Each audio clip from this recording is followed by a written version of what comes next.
تو پھر ہم سب کو بھی سمجھ لینا چاہیے کہ ماں اور عورت سے بڑھ کے کسی کا مقام نہیں۔ اور پھر کبھی کسی دور میں ابھی بات ہوئی، بہت سارے بچوں نے اس میں بات کی کہ عورت کو کسی دور میں مرد جو ہے وہ پاؤں کی جوتی سمجھا کرتے، عورت کی کوئی حیثیت نہیں تھی معاشرے میں، بیوی کو کوئی مقام نہیں دیا جاتا تھا۔ میرے اور ابھی آپ کے نبی صلی اللہ علیہ وسلم تشریف آپ لائے، عورت کو مقام دیا، عورت کو عزت دی، اور اپنی بیوی کو تو کیا مقام دیا۔ اور کہا کرتے تھے کبھی کبھی عائشہ نے ایک دفعہ پانی پیش کیا پیالے میں، فرمایا عائشہ کو جگہ بتائیے جہاں آپ نے ہونٹ لگا کر پانی پیا، میں اسی جگہ ہونٹ لگا کے پانی پیا۔ اور پھر عورت کو کیا کہا قرآن میں، فرمایا ہن لباس لکم وانتم لباس لہن، عورت تمہارا لباس ہے، عورت مرد کا لباس ہے اور مرد عورت کا ہے۔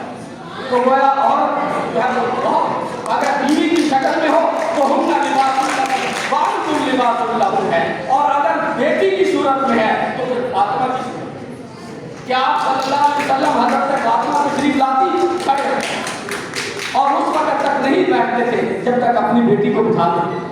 تو گویا عورت ہر روپ جو ہے عورت کا بہت خوبصورت ہے۔ اور اقبال نے ایک جگہ پہ کہا ہے، کہیں کمی بیشی ہے تو وہ تعلیم، عورت نے اقبال نے ایک نظم لکھی ہے، وہ میں آپ کے سامنے سے کر کے اپنی بات کو ختم کروں گا۔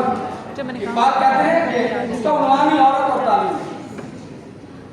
اقبال کہتے ہیں جس علم کی تاثیر سے زن ہوتی ہے نازن، جس علم کی تاثیر سے زن ہوتی ہے نازن، کہتے ہیں اسی علم کو ارباب نظر موت۔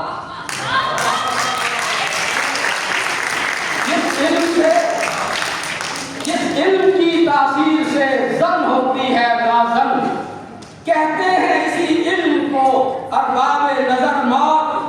بیگانہ رہے دین سے اگر مدرسہ زن، بیگانہ رہے دین سے اگر مدرسہ زن، ہے عشق و محبت کے لیے علم و ہنر موت۔ تو بڑا یہاں بات بتا دی کہ عورت سے تو کائنات کا حسن ہے، عورت سے تو کائنات میں رنگ ہے، اگر کہیں خرابی ہے تو نظام تعلیم میں خرابی، اگر کہیں خرابی ہے تو معاشرے کی تفہیم اور انڈرسٹینڈنگ میں خرابی ہے۔ اس لیے یہ بہت ضروری تھا کہ ہم آج اپنے طالب علموں کو بتائیں کہ عورت اور مرد یہ ایک گاڑی کے دو پہیے ہیں، اور یہ دونوں قابل عزت و قابل تکریم ہیں۔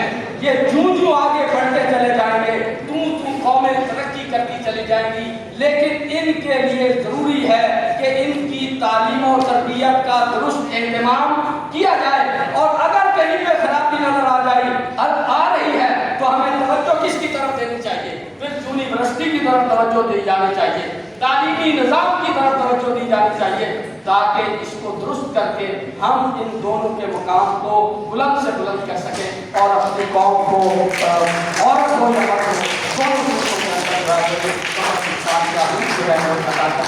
میری کلمات کے ساتھ میں اپنی بات کو ختم کرتا ہوں۔ واقعی دعوانا الحمدللہ۔